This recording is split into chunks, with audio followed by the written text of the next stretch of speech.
सोचिए, अगर आप रात के अंधेरे में किसी सुनसान हाईवे पर रुके और वहां आपको एक ऐसा ढाबा दिखे जो दिखने में बिल्कुल असली लगे, गर्मा गर्म खाना, खुशबू और एक चुपचाप बूढ़ा मालिक, लेकिन जैसे ही आप पेट भरकर उठें, आपको पता चले कि आपने जो खाया था वो खाना नहीं, कुछ और ही था। दोस्तों, आज की ये कहानी उन्हीं 4 दोस्तों की है जिन्होंने एक बार उस ढाबे पर खाना खाया और फिर उनकी जिंदगी कभी पहले जैसी नहीं रही। नमस्कार दोस्तों, मैं हूं राजीव और आप सुन रहे हैं मेरी जुबानी हॉरर कहानी। आज की कहानी है गुजरात के रहने वाले विनोद जी की। उनकी उम्र 32 साल है और वे एक कंपनी में प्रोजेक्ट मैनेजर हैं। पिछले साल जुलाई में वे अपनी कार से हरिद्वार गंगा नहाने अपने 4 दोस्तों के साथ जा रहे थे। रास्ते में एक ढाबे पर ऐसा कुछ हुआ जिसे सोचकर आज भी उनकी रूह कांप जाती है। तो चलिए अब ये कहानी सुनते हैं विनोद जी के नजरिए से।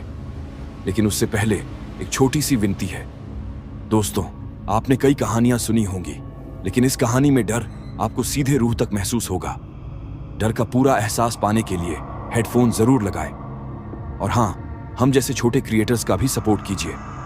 अगर आप चैनल पर नए हैं तो सब्सक्राइब कर लें और बेल आइकन दबाएं। अगर कहानी आपको पसंद आए तो लाइक करना ना भूलें और कमेंट में बताइए आप कहां से हैं और आपका नाम क्या है। तो चलिए अब बिना देरी किए सुनते हैं ये कहानी विनोद जी के पॉइंट ऑफ व्यू से। नमस्कार, मेरा नाम विनोद है और मेरी उम्र 32 साल है। मैं अहमदाबाद के मणिनगर इलाके में रहता हूं और एक प्राइवेट कंस्ट्रक्शन कंपनी में प्रोजेक्ट मैनेजर हूं। काम के सिलसिले में कई बार बाहर जाना पड़ता है, लेकिन इस बार का सफर थोड़ा अलग था। ये कोई ऑफिस ट्रिप नहीं थी, बल्कि मन की शांति पाने के लिए तय की गई तीर्थ यात्रा थी, हरिद्वार की। असल में पिछले कुछ महीनों से मेरे मन में अजीब सी बेचैनी बनी हुई थी। न चैन था न सुकून। लोगों ने कहा कि हरिद्वार जाओ, गंगा में डुबकी लगाओगे, मन शांत हो जाएगा। और शायद सच में यही कारण था कि हमने इस सफर की योजना बनाई। अहमदाबाद से हरिद्वार तक लगभग 1200 किलोमीटर का सफर था, इसलिए हमने 3 दिन पहले ही निकलने का प्लान बनाया। रास्ते में छोटे छोटे स्टॉप तय किए ताकि आराम कर सकें और खाने पीने का इंतजाम भी हो। 27 जुलाई की दोपहर को हमने अहमदाबाद से निकलने का फैसला किया। सामान पहले ही पैक कर लिया गया था। कार में पानी की बोतलें, नमकीन, फर्स्ट एड किट और यहां तक कि एक छोटा गैस बर्नर भी रखा गया था, क्योंकि बंटी को रात में चाय बनाने की आदत है। शाम तक हम राजस्थान पार कर चुके थे और धीरे धीरे रात गहरी होने लगी। करीब 11 बजे हम एक छोटे से ट्रक ढाबे पर रुके, खाना पीना किया और ढाबे के मालिक से थोड़ी देर आराम के लिए पूछा। उन्होंने हामी भरी और कहा कि रात भर आराम करो, सुबह चाय नाश्ता करके निकल जाना। हमने धन्यवाद कहा और वहीं रात बिताई। सुबह जल्दी उठकर फ्रेश हुए, चाय नाश्ता किया और फिर निकल पड़े। हमने तय किया कि दिन में केवल दोपहर में ही किसी ढाबे पर रुकेंगे, बाकी रास्ते बिना रुके चलेंगे। रात को यूपी के कानपुर के पास एक ढाबे पर रुककर फिर सुबह हरिद्वार के लिए निकलना था। बंटी हर 2 किलोमीटर में रुककर कुछ न कुछ खा लेता था, इसलिए हमने उसे कह दिया कि अब जो भी खाना पीना है यहीं खूब कर ले और साथ में खरीद कर रख ले। जैसे ही दोपहर हुई, हमने एक ढाबे पर रुककर खाना खाया और फिर निकल पड़े। अब हम यूपी में प्रवेश कर चुके थे।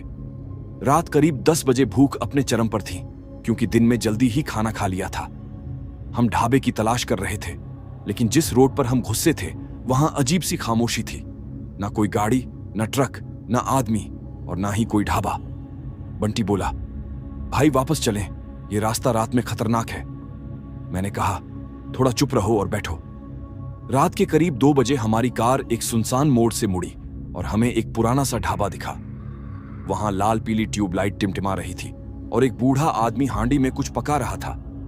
ढाबे का नाम था कृष्णा भोजनालय, लेकिन बोर्ड पर अजीब सी कालिख लगी थी, मानो किसी ने जानबूझकर उस पर कोलतार लगा दिया हो। राहुल बोला, भाई भूख लग रही है, चलो कुछ खा लेते हैं। भूख सभी को लगी थी। उस ढाबे को देखकर हम ऐसे खुश हुए जैसे हमें कोई खजाना मिल गया हो। मैंने कहा, हाँ, खा पीकर रात भर आराम करेंगे और सुबह होते ही निकल जाएंगे। किसी को भी नहीं पता था कि ये रात हमारी जिंदगी बदलने वाली थी। हमने गाड़ी बाहर खड़ी की और जैसे ही कार से बाहर निकले, अजीब सी ठंडक महसूस हुई। जुलाई के महीने में इतनी ठंडी हवा, ये बात समझ से परे थी। मैंने बाहें मलते हुए दोस्तों से कहा, यह हवा कुछ ज्यादा ठंडी नहीं लग रही तुम्हें? रवि ने मोबाइल निकाला, लेकिन नेटवर्क काम नहीं कर रहा था। उसने कहा, नेटवर्क तो गायब है यार, कुछ भी ओपन नहीं हो रहा। राहुल ने चारों ओर देखा और बोला, अजीब सुनसान है यार ये जगह, लेकिन भूख के मारे हालत खराब है। चलो अंदर चलते हैं। हम चारों ढाबे के अंदर गए। ढाबा बहुत पुराना था। ईंटों की दीवारों पर सीलन थी और लकड़ी की छत से पानी की बूंदें टपक रही थीं। वही बूढ़ा आदमी हांडी में कुछ पका रहा था। मैं मुस्कुराते हुए बोला, राम राम चाचा। वो धीरे गर्दन उठाकर हमें देखा। उसकी आंखें लाल थीं और चेहरा ऐसा लग रहा था जैसे सालों से धूप न देखी हो। उसने धीरे से कहा, राम राम, आइए बाबूजी, बैठिए, खाना तैयार है। हमने एक कोने की टेबल पकड़ी और बैठ गए। ढाबे में और कोई नहीं था, सिर्फ हम और वो बूढ़ा आदमी। बंटी ने पूछा, चाचा क्या बना है? चाचा ने जवाब दिया, गर्मा गर्म खड़ी चावल और आलू की सब्जी तैयार है, लस्सी भी है अगर चाहो तो। भूख इतनी ज्यादा थी कि हमने तुरंत हां कर दी। चाचा धीरे धीरे रसोई की तरफ गए। रवि ने फुसफुसाते हुए कहा, कुछ अजीब सा नहीं लग रहा यार, ये जगह, ये चाचा, सब कुछ पुराना और डरावना नहीं लग रहा। राहुल ने मजाक में कहा, अबे चुप कर, यहां भूख लगी है और तू अभी भी अपने हॉरर सीन के चक्कर में यही सोच रहा है कि कोई डरावना मोमेंट मिल जाए। इतने में चाचा 4 थालियों में खाना ले आए, लेकिन उनकी मौजूदगी से अजीब सी बदबू आ रही थी, जैसे सड़ा हुआ मांस। फिर भी खाना देखकर थोड़ी राहत मिली, गर्मा गर्म, सुगंधित और देसी स्वाद वाला। मैंने कहा, वाह चाचा, खाना तो लाजवाब है। चाचा ने मुस्कुराया नहीं, बस गर्दन झुकाकर वापस रसोई में चले गए। ये थोड़ा अजीब लगा, जैसे मेरी तारीफ का कोई असर नहीं हुआ। मैंने सोचा, खैर भूख लगी है, खा लेते हैं। खाने के बीच अचानक बंटी बोला, तुम लोगों को भी खाने से अजीब सी महक आ रही है। हमने सूंघा, लेकिन खास कुछ नहीं था। बंटी ने 2 कौर खाए और थाली छोड़ दी। वो आमतौर पर भूखा नहीं रहता, लेकिन इस महक की वजह से उठ गया। रवि ने कहा, मैं तो वीडियो बना रहा हूं, ये लो, रात के 2 बजे का हॉरर ढाबा, खड़ी चावल स्पेशल। और हंस पड़ा। हम बाकी तीनों ने खाना खत्म किया। बंटी बाहर हाथ मुंह धोने गया। तभी अचानक ढाबे के पीछे से कोई बच्चा दौड़ता हुआ अंदर आया। हम सब चौंक गए। इतनी रात को इतनी सुनसान जगह में और कोई परिंदा तक नहीं था। मैं उठकर बाहर गया और बंटी से पूछा, तुमने देखा कोई बच्चा अंदर गया? बंटी ने सिर हिलाया, नहीं यार, मैंने कुछ नहीं देखा। मैं वापस आया तो देखा कि रवि खड़ा है और उसका चेहरा पीला पड़ गया था। उसने धीरे से कहा, विनोद, वो बच्चा, उसका चेहरा नहीं था, बिल्कुल खाली, एकदम सफेद। हम सब सन्न रह गए। राहुल बोला, अब ये पागलपन क्या है यार? रवि कांप रहा था। उसने कैमरा दिखाया, लेकिन वीडियो में कुछ नहीं था, सिर्फ हल्की सी परछाई। लेकिन बच्चा नहीं। मैंने कहा, भूत प्रेत कुछ नहीं होता यार, चलो पैसे देकर निकलते हैं। बंटी ने कहा, हाँ जल्दी निकलते हैं, मुझे भी कुछ ठीक नहीं लग रहा। हम चाचा के पास गए, जहां वे खाना बना रहे थे, लेकिन चाचा वहां नहीं थे। पूरी जगह एकदम खामोश थी। जो कुछ मिनट पहले गर्म और सजीव लग रहा था, अब पूरी तरह सुनसान और अजीब सा लग रहा था। अब वो ढाबा बिल्कुल वीरान लग रहा था।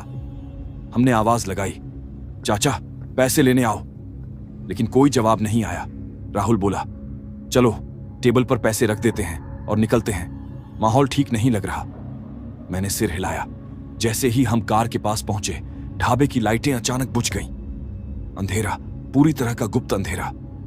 बंटी चिल्लाया, भागो यार, भागो यहां से। हम सब दौड़कर कार में घुस गए। मैंने चाबी घुमाई, लेकिन कार स्टार्ट ही नहीं हुई। कई बार कोशिश की, इंजन खड़खड़ाया और फिर चुप हो गया। रवि पीछे मुड़ा और चिल्लाया, देखो वो बच्चा फिर से आ गया।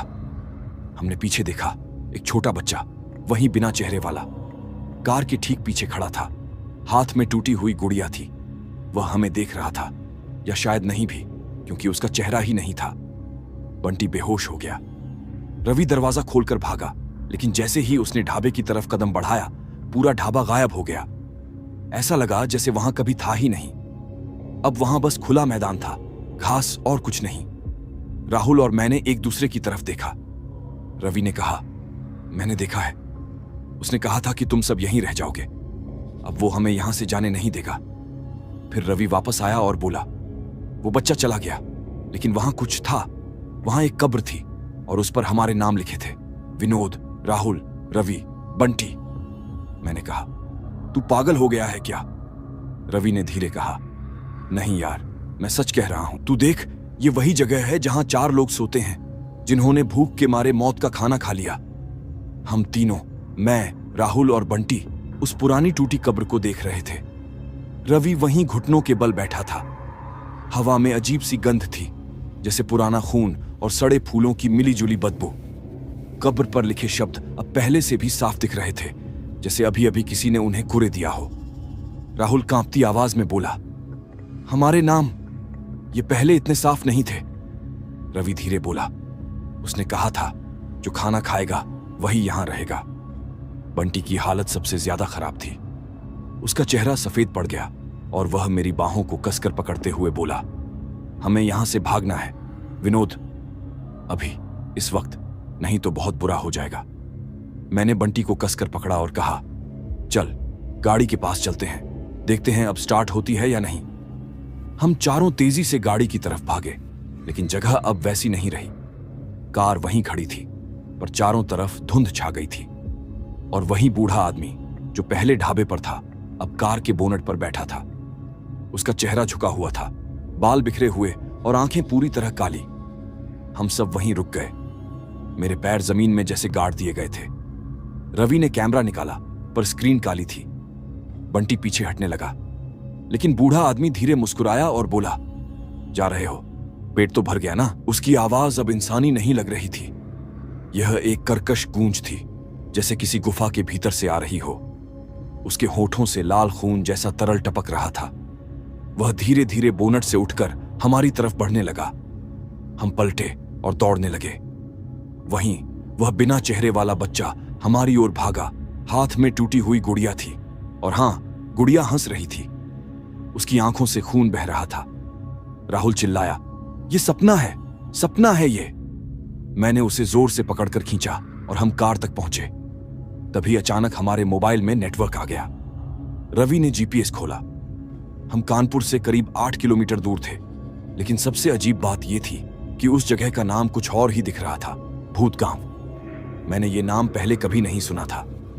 तभी एक ऑटो वाला सामने से आता दिखाई दिया। हमने उसे रोकने की कोशिश की। वह रुक गया।